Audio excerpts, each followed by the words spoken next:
Welcome students to the management learners. तो आज हम बात करेंगे मैनेजीरियल इकोनॉमिक्स जो सब्जेक्ट है उसके कुछ इंपॉर्टेंट क्वेश्चन मैंने प्रिपेयर करे हैं। हालांकि पेन से लिखे हैं तो आप मैनेज कर लेना थोड़ा, और इसको ना बहुत अच्छे से लिख लेना आप नोटबुक में, ताकि आप अच्छे से इसको प्रिपेयर कर सको। पहला क्वेश्चन है व्हाट इज़ इकोनॉमिक्स। इकोनॉमिक्स क्या है, उसका नेचर, उसका स्कोप एंड उसका कि explain it's relevance in business management, कि बिजनेस मैनेजमेंट में उसके क्या रिलेवेंस होती हैं, किस चीज़ के, इकोनॉमिक्स के, इसके अंदर इसके meaning, definition, nature, feature, characteristic, ये सारी चीज़ें इस क्वेश्चन में आप कवर करेंगे। सेकंड हम बात करें explain economics is an art और साइंस। इकोनॉमिक्स आर्ट है या साइंस है या दोनों है, उसके बारे में आपको लिखना है। Plus relationship with other subjects, और अदर सब्जेक्ट्स के साथ जैसे फाइनेंस है, मैनेजमेंट है, एचआरएम है, इनके साथ, जैसे कि फाइनेंस है, मैनेजमेंट है, एचआरएम है, इसके साथ इसके क्या रिलेशनशिप होते हैं।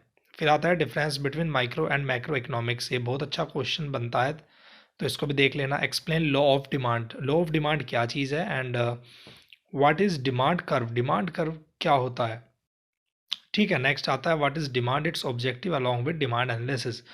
डिमांड के उद्देश्य क्या है, ऑब्जेक्टिव क्या है, और उसकी डिमांड की एनालिसिस किस तरीके से की जाती है। द नेक्स्ट क्वेश्चन है हमारा explain elasticity of demand, its types और इसका मेजरमेंट, जिसको हम बोलते हैं degrees of elasticity of demand. ये बहुत अच्छा क्वेश्चन है, इसको कर लेना। What is supply analysis. Supply क्या होती है, सप्लाई की डेफिनेशन, उसका एनालिसिस क्या है, और सप्लाई की भी इलास्टिसिटी की डिग्रीज, यानी कि इलास्टिसिटी ऑफ सप्लाई मेजरमेंट, ये क्या होता है वो भी आपको देख के जाना है। ठीक है, क्या होता है इलास्टिसिटी ऑफ सप्लाई डिग्रीज, ये भी करके जाना है। What do you understand by demand forecasting. बहुत ही अच्छा सा क्वेश्चन आता है कि डिमांड फोरकास्टिंग क्या चीज़ होती है, तो इसको भी एक बार आप देख लेना। Define term market, it's nature and types of market. कितने प्रकार की हमारी मार्केट है, मार्केट बेसिकली होता क्या है और उसके नेचर क्या होते हैं।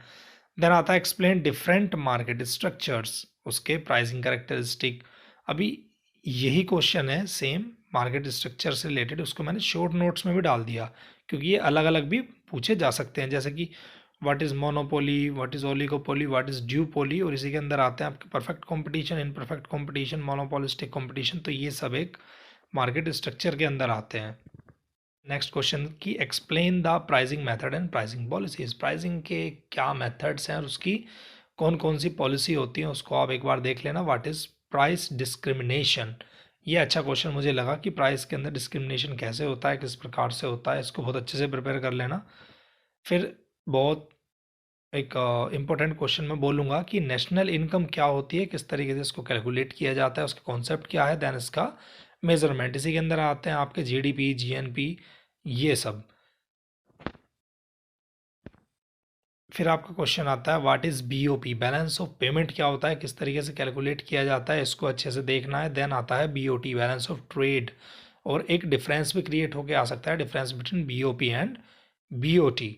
What is economic growth and development.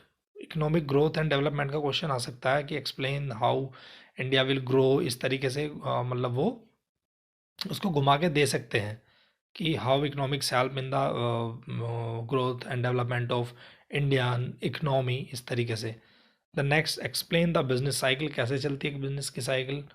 Then what is inflation, explain it. And what is deflation. Inflation पे ज़्यादा फोकस रखना कि बेसिकली इन्फ्लेशन क्या होता है, किस प्रकार से इसका कॉन्सेप्ट है, एंड एक बार देख लेना कि डिफ्लेशन भी क्या चीज़ होती है। यूनिट 1, 2, 3 बहुत अच्छे से प्रिपेयर करके जाना।